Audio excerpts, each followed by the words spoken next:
The next thing I'm going to show you is the slope mode. So once I'm in here, you'll see a bunch more controls pop up. I can still dial in step by step by using these arrows, or I can use this panel here to easily switch back and forth between X and Y axis. I'm currently in degrees, or want it in percent. I can tap the percent button, have it in percent.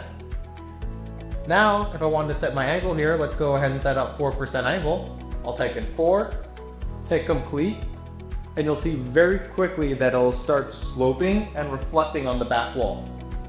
It'll then let me know within a couple seconds when my operation is complete, and now that I'm looking at that back wall, I've got my 4% slope. Now remember, this can go all the way up to 8%. If I wanted to reset that, all I've got to do is go back into normal. It'll self-level out for me and return back to its regular 0 degree position. Now, if I have a preset, or we'll go ahead and spin this 360 again.